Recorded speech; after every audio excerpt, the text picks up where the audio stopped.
రాజకీయాల్లో దిగాక తన మత భేదం ఉండకూడదు. ఎదుగుదలతో బంధుత్వాలకు ప్రేమలకు చోటుండదని చాలా రాజకీయ కుటుంబాలు చూస్తూనే ఉన్నాం.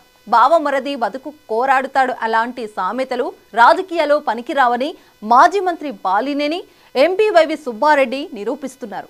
వైసీపీ అధ్యక్షుడు జగన్ కి స్వయాన బాబాయ్ అయిన వైసీపీ బాలినేని శ్రీనివాసరెడ్డి స్వయాన బావమరది. వైవి చెల్లిని బాలిరెడ్డి చేసుకున్నారు. ఒక్కప్పుడిద్దరు వైసీపీలో ఉన్న విభేదాలున్నాయి. ఇప్పుడిద్దరు రెండు వేర్వేరు పార్టీలో ఉండటంతో నువ్వా నేనా అన్నట్లు తయారైంది పరిస్థితి. ఇంతకీ వాళ్ళ మధ్య వైరానికి కారణమేంటి? ఇప్పుడు జరగబోయేదేంటి?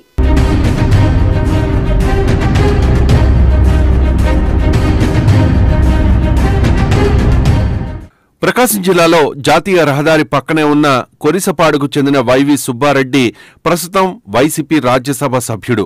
వైఎస్ రాజశేఖర రెడ్డికి స్వయానా తోడలుడు. ఆ వైవి సుబ్బారెడ్డి చెల్లెల్ని చేసుకున్న బాలినేని శ్రీనివాసరెడ్డి కూడా వైఎస్ కుటుంబానికి దగ్గర బంధువు కిందనే లెక్క. అందుకే జగన్ కి వైవి సుబ్బారెడ్డి బాబాయి వరుస, బాలినేని మావయ్య వరుస. అయితే బావమరుదులైన బాలినేని వైవీల మధ్య చాలా కాలంగా పచ్చగడ్డి వేస్తే భగ్గుమంటోందన్న సంగతి అందరికీ తెలిసిందే. 1999లో కాంగ్రెస్ యువ నాయకుడిగా ఉన్న బాలినేని శ్రీనివాసరెడ్డికి అప్పటి సీఎం వైఎస్ రాజశేఖర రెడ్డి దగ్గర రికమెండ్ చేసి వైవి సుబ్బారెడ్డి మొదటిసారి ఒంగోలు ఎమ్మెల్యే టికెట్ ఇప్పించారు. మొదటి ఛాన్స్లోనే గెలిచిన బాలినేని ఒంగోలులో పాతుకుపోయారు. 1999 నుంచి 2012 ఉప ఎన్నిక దాకా వరుస విజయాలు సాధించడమే కాదు, వైఎస్ కుటుంబీకుడిగా ముద్రపడడంతో జిల్లా స్థాయి నేతగా ఎదిగారు బాలినేని.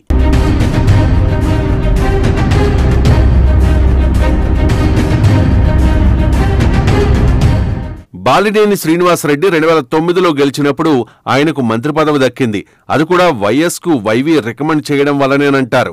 వైఎస్ అకాల మరణంతో మారిన రాజకీయ పరిణామాల మధ్య జగన్ కాంగ్రెస్ నుంచి బయటకొచ్చి వైసీపీ పెట్టినప్పుడు మంత్రిగా ఉన్న బాలినేని ఎంతమాత్రమూ ఆలోచించకుండా మంత్రి పదవికి కాంగ్రెస్ కు రాజీనామా చేసి జగన్ వెంట నడిచారు.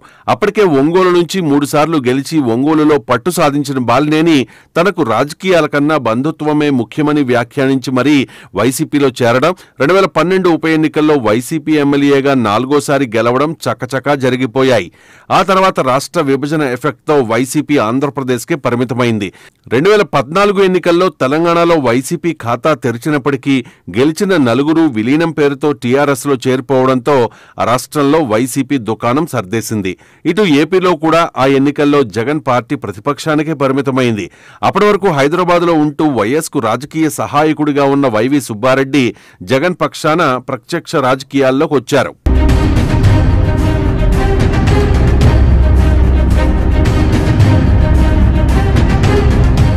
వైవి సుబ్బారెడ్డిది కూడా ప్రకాశం జిల్లా కావడంతో జగన్ 2014లో ఆయనకు ఒంగోలు ఎంపీ టికెట్ ఇచ్చారు. అప్పటిదాకా కాంగ్రెస్ లో ఒంగోలు ఎమ్మెల్యేగా బాలినేని, ఎంపీగా మాగుంట శ్రీనివాసరెడ్డి లక్కీ కాంబినేషన్ గా ఒక వెలుగు వెలిగారు. అయితే వాళ్ల కాంబినేషన్ కు గండి కొట్టిన జగన్ వైవికి ఎంపీ టికెట్ ఇచ్చారు. ఆ ఎన్నికల్లో వైసీపీ పరాజయం పాలైనప్పటికీ వైవి సుబ్బారెడ్డి మాత్రం ఒంగోలు ఎంపీగా గెలిచారు. ఎమ్మెల్యేగా బాలినేని మొదటిసారి ఓడిపోయారు. అప్పటిదాకా జిల్లాలో తిరుగులేని నేతగా ఉన్న బాలినేని శ్రీనివాసరెడ్డి ఓటమి బాధలో ఉంటే ఎంపీగా గెలిచినప్పటి నుంచి వైవి ఆయనకు తలనొప్పిగా తయారయ్యారట. జిల్లా మీద పట్టు కోసం వైవి సుబ్బారెడ్డి ప్రయత్నాలు మొదలుపెట్టడం బాలినేనికి మింగుడు పడలేదు. ఆ క్రమంలో బావమరుదులు పరస్పరం జగన్ కు ఫిర్యాదులు చేసుకుంటూ పంచాయతీలు పెట్టేవారట. 2019 ఎన్నికల్లో వైవి సుబ్బారెడ్డిని జిల్లాకి దూరంగా ఉంచాలని బాలినేని శ్రీనివాసరెడ్డి సూచించడంతో జగన్ ఆయనకు టికెట్ ఇవ్వకుండా ఉభయ గోదావరి జిల్లాల పార్టీ ఇన్ఛార్జిగా పంపారంటారు. ఆ ఎన్నికల్లో వైసీపీ ఘన విజయం సాధించడంతో బాలినేని శ్రీనివాసరెడ్డికి మంత్రి పదవి దక్కింది. అయితే అది 2.5 ఏళ్ల ముచ్చటగా మారింది. రెండో విడత మంత్రి పదవి దక్కకపోవడానికి వైవీనే కారణమని బాలినేని తన సన్నిహితుల దగ్గర వాపోయేవారట. అప్పటి నుంచి బాలినేని శ్రీనివాసరెడ్డి మీడియా ముందుకొచ్చి జగన్ వైవీల మీద అసంతృప్తి వ్యక్తం చేస్తూ వచ్చారు. పార్టీ నిర్ణయాల మీద తరచూ అలకపానుపు ఎక్కడం మొదలుపెట్టారు. దాన్ని ఆసరా చేసుకుని వైవీ తిరిగి జగన్ కు కంప్లైంట్ చేశారంటారు.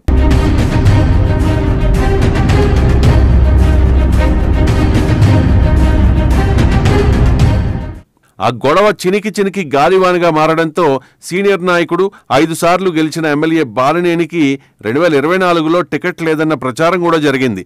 జిల్లా రాజకీయాల్లో బాలినేనికి పట్టు లేకుండా చేసేందుకు వైవి సుబ్బారెడ్డి పావులు కదపడంతో అప్పటిదాకా జిల్లా వైసీపీకి పెద్ద దిక్కుగా ఉన్న బాలినేని ప్రమేయం లేకుండానే జగన్ ఎమ్మెల్యే అభ్యర్థుల్ని ప్రకటించారు. జిల్లాకు సంబంధం లేని చెవిరెడ్డిని తీసుకొచ్చి ఎంపీ టికెట్ ఇచ్చారు. అలా వైసీపీలో బావమరుదుల పంచాయతీ నడుస్తుండగానే వైసీపీ ఘోర పరాజయం పాలైంది. ఒంగోలులో ఓడిపోయిన బాలినేని తనకు విలువ లేని చోట తనకు గౌరవం ఇవ్వని పార్టీలో ఉండబోనంటూ వైసీపీకి గుడ్ బై చెప్పి జనసేనలో చేరిపోయారు. దాంతో వైవి సుబ్బారెడ్డి తన బావమరిది మీద విమర్శలు గుప్పిస్తున్నారు. ఆ క్రమంలో మరోసారి తన గురించి మాట్లాడితే బండారం బయటపెడతానంటూ వైవికి బాలినేని స్ట్రాంగ్ వార్నింగ్ ఇచ్చారట. ఆ విషయం బయటకు పొక్కడంతో బాలినేనికి తెలిసిన వైవి బండారం ఏంటా అన్న చర్చ జరుగుతోంది.